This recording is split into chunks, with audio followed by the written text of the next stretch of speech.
College dropout, fired tech executive, unsuccessful businessman. Steve Jobs will always be known for his incredible success in guiding Apple Incorporated and transforming the entire consumer computer and phone industry, but he'll also be remembered fondly as the poster child for how making mistakes, and even failing, can sometimes end up being the best thing that ever happens to you. Jobs passed away Wednesday after suffering for years from health problems, likely stemming from a battle with cancer. His death came after he was forced to step down from his position as chief executive of Apple because of the ongoing health problems. He stayed on as chairman of the company. The company he founded, was fired from, and then returned to, has gone from also rent to technology industry leader. Under Jobs' intensely detail-oriented leadership, Apple created several iconic products, including the iPod, iPhone, and iPad, which have changed the face of consumer technology forever. Apple also is now one of the most valuable companies in America by market capitalization. Jobs was one of the richest men in the world.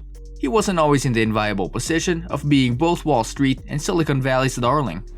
And this is a big concern. It is a dangerous world out there. There are mobile viruses of all sorts College dropout. Like Microsoft co-founder Bill Gates and Facebook chief executive Mark Zuckerberg, Jobs never graduated from college. In fact, he only made it about 6 months at Reed College, a highly selective liberal arts school in Oregon, before dropping out because he thought it was too expensive for his middle-class parents. In a commencement speech at Stanford University in 2005, Jobs recalled sleeping on friends' floors and walking across town to the Hare Krishna temple for free meals. But he also recalled how dropping out left him with the time to take a calligraphy class, which later would inform the typography aesthetic of the first Mac. If I had never dropped out, I would have never dropped in on this calligraphy class, and personal computers might not have the wonderful typography that they do, he said in the commencement speech. Fired executive. Career coaches and leadership gurus will often say that getting fired can be the best thing that ever happened to you, but that can be hard to believe if you're the one being shown the door. That's especially true when you consider the case of Jobs. He wasn't just fired, he was dumped by Apple, his baby, the company he had co-founded in his garage with pal Steve Wozniak. The firing came after a power struggle in which the board of directors sided with John Scully, a former Pepsi executive who had been brought in to run the company. In the Stanford commencement speech, Jobs recalled the devastating public humiliation of being ousted, and conceded that he even considered running away from Silicon Valley. Only later did he see how the blow helped him. I didn't see it then, but it turned out that getting fired from Apple was the best thing that could have ever happened to me. The heaviness of being successful was replaced by the lightness of being a beginner again, less sure about everything.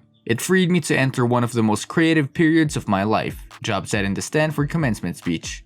Instead of running away, during his time from Apple, Jobs bought the animation studio Pixar and started the computer company Next. Pixar revolutionized animated movie making with releases such as Toy Story, Finding Nemo, and Cars. It later was sold to the Walt Disney Corporation.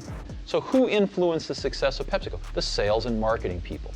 Therefore, they were the ones that got promoted, and therefore they were the ones that ran the company. Unsuccessful businessman. Next wasn't quite as successful as Pixar. Jobs' dream of pricey, beautiful computer, dubbed the Cube because of its shape, never found its niche. The company's software also wasn't widely adopted. In an eviscerating 1991 article, Forbes said Jobs has made the fundamentally wrong decisions that could well doom the venture. None of this is to deny Jobs the credit due for what he did in co-founding Apple, but there are very few miracle workers in the business world, and it is now clear that Steve Jobs is not one of them, author Julia Pita wrote in the Forbes piece. Still, even Next ended up being an important stepping stone for Jobs. In 1997, a struggling Apple bought Next and incorporated some of the company's technology into Apple products. The deal also brought Jobs back into the company, and he eventually took over as CEO. When the prodigal Jobs returned to Apple, many were openly speculating whether Apple was beyond salvation, as the company wallowed in financial losses and seemed to have lost direction. By now, it's safe to say Jobs proved them wrong.